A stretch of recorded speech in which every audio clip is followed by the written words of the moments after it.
Bienvenidas y bienvenidos, alumnos de segundo año de educación secundaria.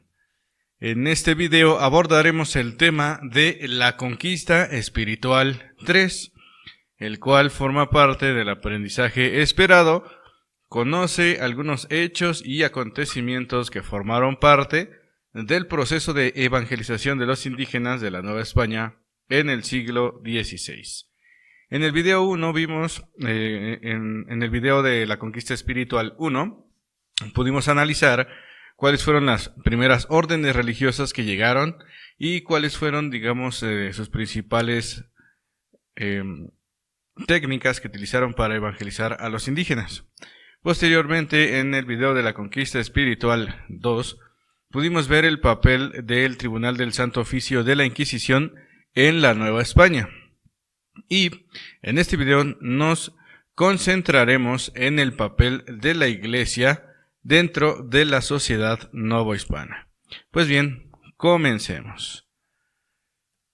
Durante el periodo virreinal, la Iglesia contó con un poder importante dentro de la sociedad novohispana, ya que la religión católica permeaba casi todos los aspectos de la vida cotidiana de los novohispanos, como por ejemplo en la educación. Así, la Iglesia adquirió poder político, social y económico que puede verse actualmente en sus construcciones, como lo fueron los primeros conventos del siglo XVI o las grandes catedrales e iglesias del siglo XVII e inclusive algunas de principios del siglo XVIII. ¿Okay? ¿Qué quiero decir con esto? Que la Iglesia adquirió un gran poder durante la época virreinal. Tenía un control moral sobre los habitantes de la Nueva España, pero aparte de ese poder moral, también tenía un poder económico importante. ¿Sí? Tan importante fue este poder económico que tuvo la Iglesia durante la época virreinal, que incluso quien tenía esa función como de prestamista, o sea, de realizar préstamos, era precisamente la Iglesia, es decir, funcionaba como una especie de banco.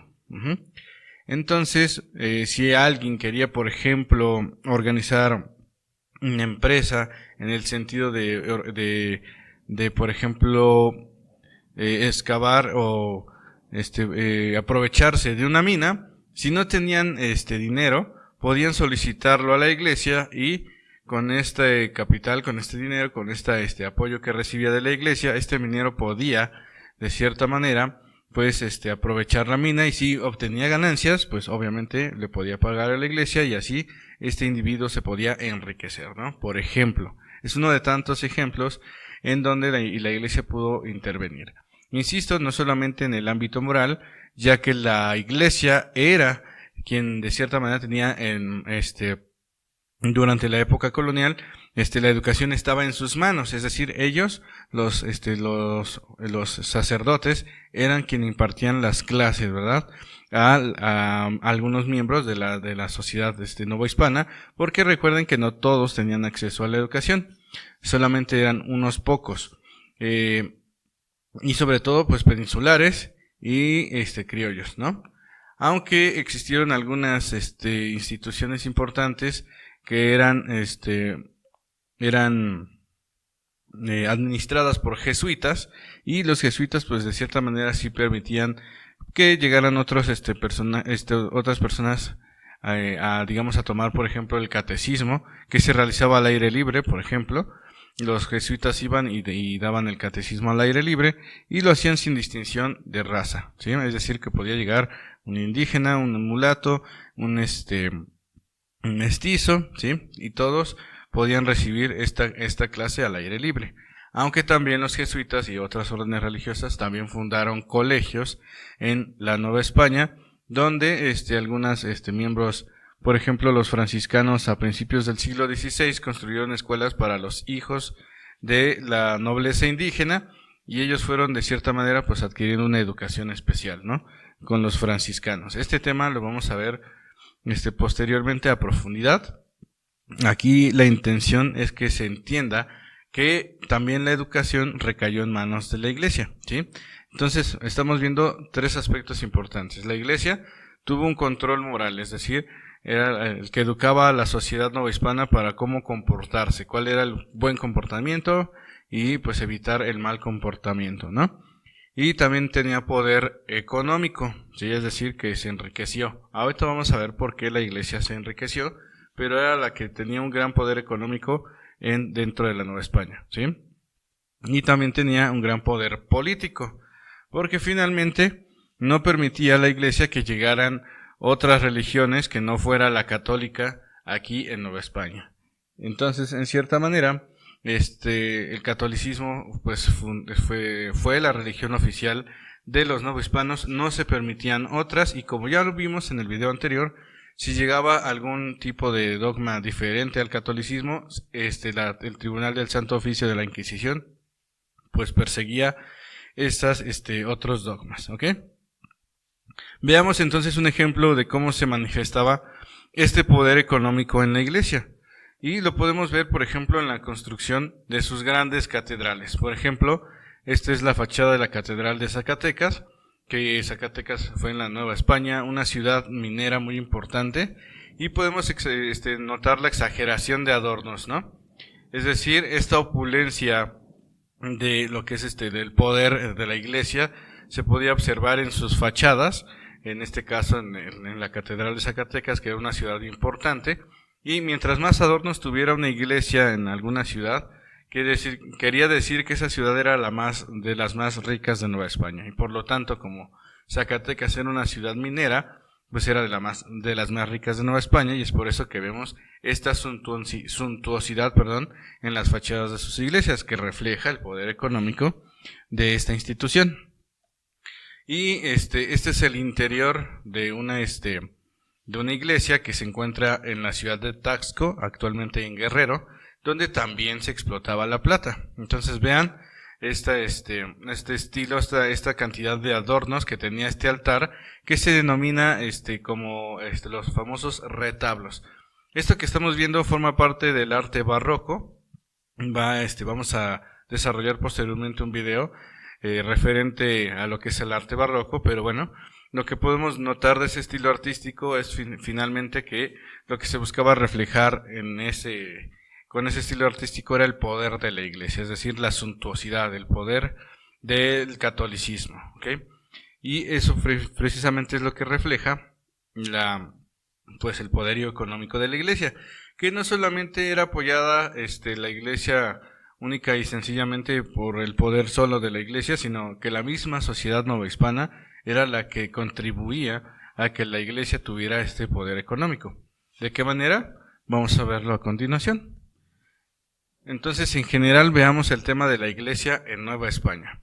Como ya sabes, la iglesia se conformaba en la Nueva España por el clero regular. Recordemos que el clero regular es el de las órdenes mendicantes, el de las órdenes religiosas, principalmente franciscanos, dominicos, agustinos y jesuitas, que fueron los más importantes, aunque hubieron otros más. Ese es el clero regular. Y el clero secular es el de los párrocos y el de los obispos, que fundaron aquí en Nueva España las diócesis, ¿ok? Entonces, una vez evangelizado a los indígenas, en lo que es posteriormente, después de la conquista, ¿sí? Y digamos en el siglo XVI, el clero secular tomó el control de la administración religiosa y se encargó de evangelizar a los indígenas y de impartir sacramentos, ya avanzado el siglo XVI y ya avanzada la colonización española, ¿sí? Entonces, como hemos venido mencionando, llega el clero secular, llegan los párrocos, llegan los obispos y de cierta manera desplazan a las órdenes religiosas, ¿ok? Con el establecimiento del clero secular, es decir, párrocos y obispos, ellos empezaron entonces a asumir el papel de evangelizar a los indígenas y también la de impartir sacramentos.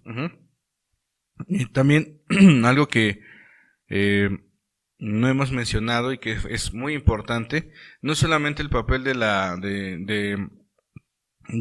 los frailes fue importante en Nueva España, sino que también las mujeres participaban en esta cuestión de la devoción hacia Dios, y también digamos que fue muy importante la figura de las monjas en la Nueva España. Y también hay que hablar que en esta época, en la época virreinal, existieron muchos conventos donde vivían las monjas, ¿sí? Regularmente una familia de españoles, por ejemplo, estamos hablando papá y mamá, ¿no?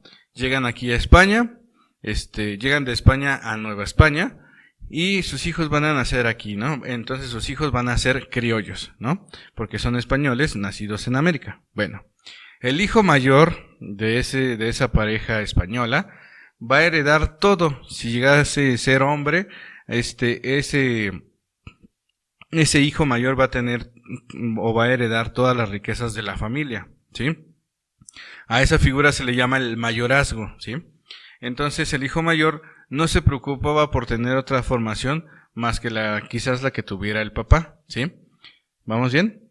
Ahora bien, si esa familia tenía, por ejemplo, este hermano mayor tenía una hermana menor, regularmente las mujeres, ¿sí?, de una familia española hacían todo lo posible para que se convirtieran en monjas, es decir, las enclaustraban, es decir, las encerraban en conventos para que se dedicaran a la devoción de Dios, y era algo muy bien visto dentro de la sociedad novohispana, ¿ok? Ahora bien, si esta familia, por ejemplo, tenía otro hijo menor varón, este hijo menor varón, al no poder beneficiarse del mayorazgo, también entonces formaba parte del clero, ¿sí? Hacía todo lo posible por estudiar un seminario y convertirse en párroco o en sacerdote, ¿sí? Entonces por eso digamos que los sacerdotes eran muy bien vistos en la sociedad novohispana, y habían muchas órdenes religiosas y habían muchos seminarios para poder formar parte del clero en la Nueva España, ¿sí? Y por eso tuvo gran importancia social. Ahora, digamos, vamos a plantear esta situación igual, ¿no? Supongamos que esta pareja de españoles tiene en primer lugar una hija mayor.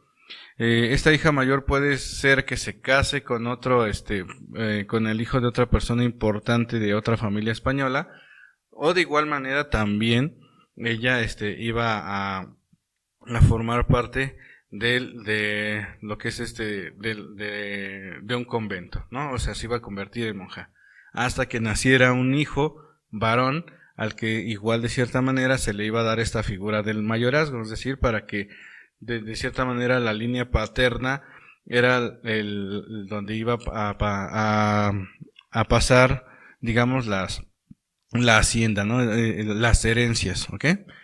Ese es, digamos, en cierta medida cómo funcionaba una familia de españoles aquí en la Nueva España, ¿ok? Entonces, pues bien, la iglesia, ya dijimos, la conformaban estos dos tipos de clero, el clero regular, el clero secular, ¿sí? Y el clero secular finalmente va a tener al final la administración religiosa y se encargó de evangelizar a los indígenas y de impartir sacramentos. La iglesia tuvo muchas posesiones como haciendas, tierras, trabajadores, etcétera. ¿De dónde obtenía esta riqueza la iglesia?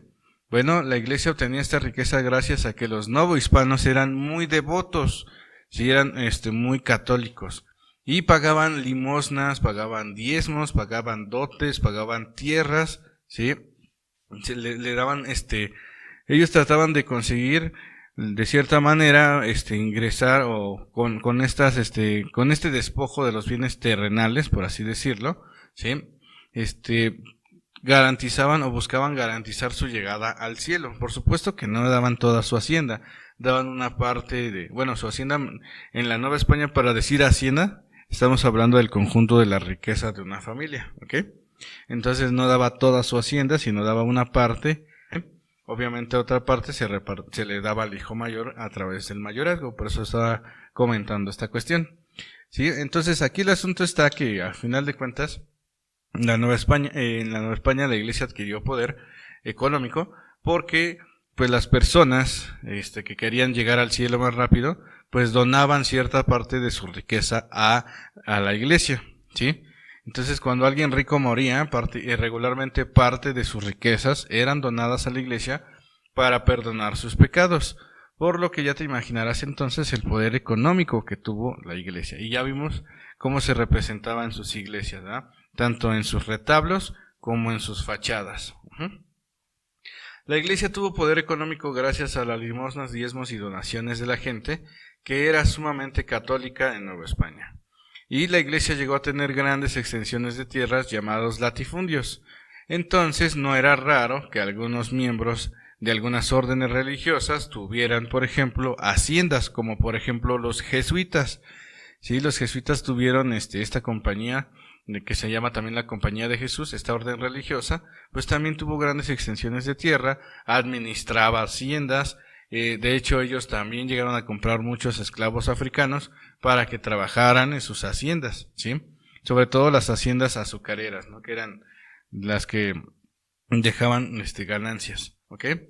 Entonces, el poder económico de la iglesia y de algunos prestamistas laicos que también prestaban capitales, pues llevó a la iglesia a ser el principal medio para conseguir préstamos financieros para cualquier empresa. Entonces, el poder de la iglesia en lo económico fue tanto que incluso funcionó como una especie de banco en la Nueva España.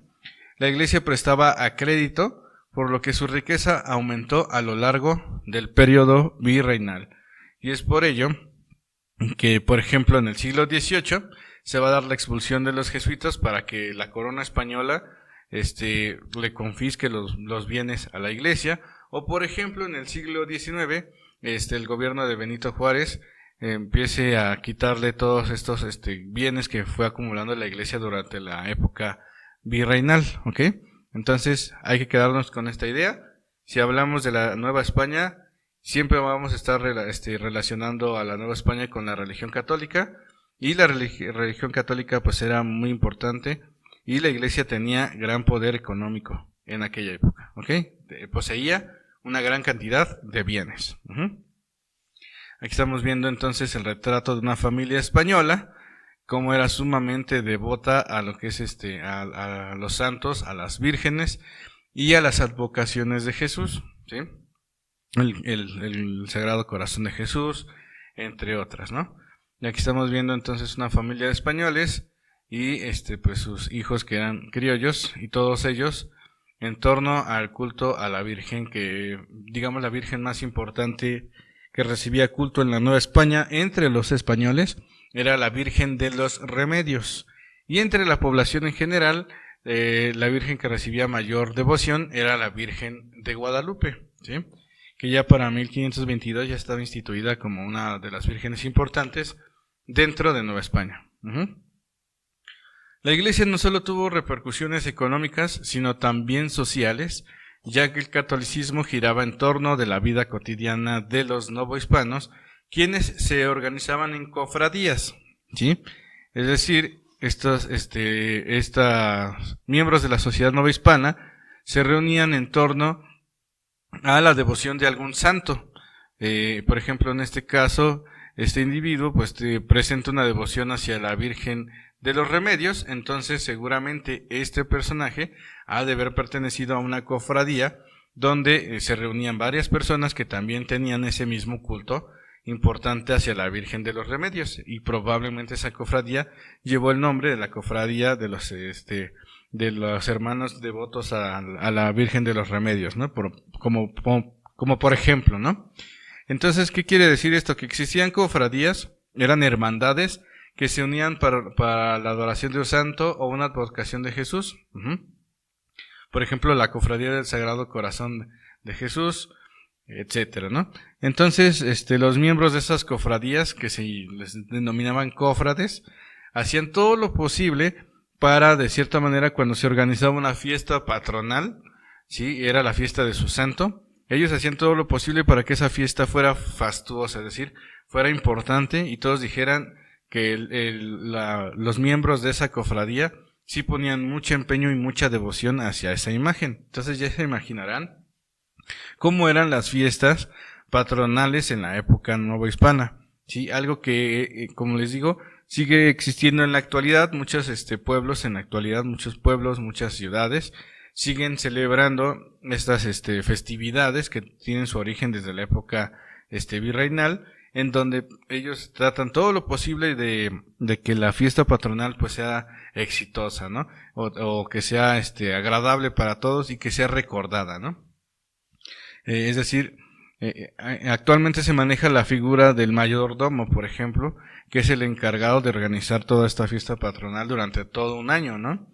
Bueno, en esa época quien realizaba toda esa organización eran los miembros de estas cofradías, insisto. Era como el club de fans de los santos, para que se entienda, ¿sí? Entonces todos ellos se reunían, organizaban toda la cuestión de las fiestas y hacían todo lo posible para que la fiesta fuera fastuosa, para representar la importancia del pueblo, de la cofradía y obviamente pues del santo.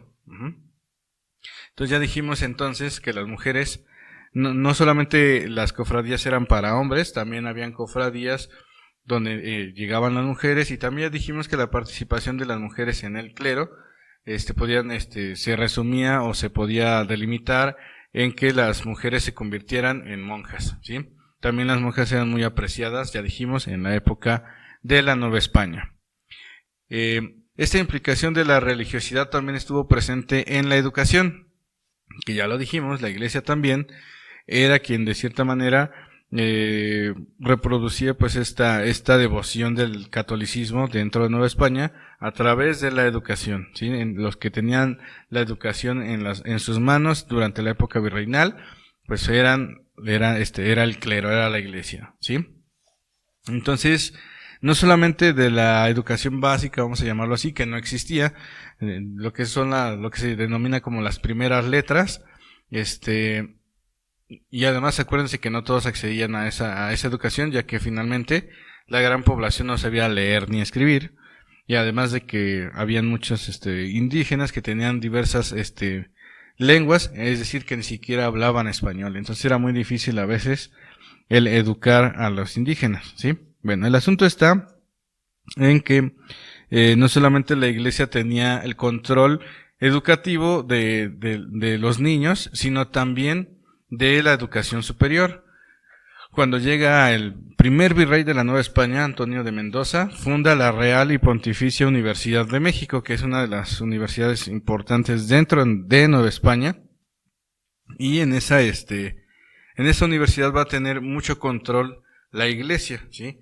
Un control ideológico y un control en lo que es en el desarrollo de los conocimientos. Y finalmente, una de las principales carreras que se van a impartir pues va a ser la teología, ¿no? La ciencia de Dios, aunque también se impartía filosofía, en cierta medida después se llegó a impartir más medicina y leyes y entre otras, ¿ok? Y alguna de los miembros de esta universidad eran sobre todo jesuitas, y los jesuitas no solamente eran sumamente católicos, por supuesto, pero también de cierta manera empezaron a desarrollar, o fueron los primeros en desarrollar la ciencia en Nueva España. Entonces por eso fue muy importante esta institución, una de las primeras universidades en todo lo que es América Latina, ¿sí? Entonces esta influencia de la Iglesia en la educación puede verse reflejada al día de hoy en las fiestas patronales. Bueno, más que en la educación, la influencia de la Iglesia en la sociedad puede verse entonces el día de hoy en las fiestas patronales de los pueblos, así como en las procesiones. Era algo muy común en la Nueva España realizar procesiones, ¿sí? Aquí estamos viendo una imagen de cómo participaba la mayoría de la gente, ¿sí? En lo que son en las procesiones de algún santo patrono o alguna divinidad, advocación de Cristo o alguna virgen en algún pueblo. Es decir, la vida religiosa en la Nueva España era muy activa, ¿sí? Y tenía como principal eje pues el culto a los santos, a las vírgenes y a las advocaciones de Cristo. Entonces, finalmente, esta cuestión que nosotros festejamos en la actualidad, a nuestras fiestas patronales, las fiestas de nuestros pueblos, algunas costumbres y tradiciones provienen desde la Nueva España, y la Iglesia fue uno de los principales promotores de todos estos elementos que en la actualidad pues seguimos gozando. Y con esto terminamos. Espero que este video haya sido de su agrado. Cuídense mucho. Nos estamos viendo. Hasta la próxima.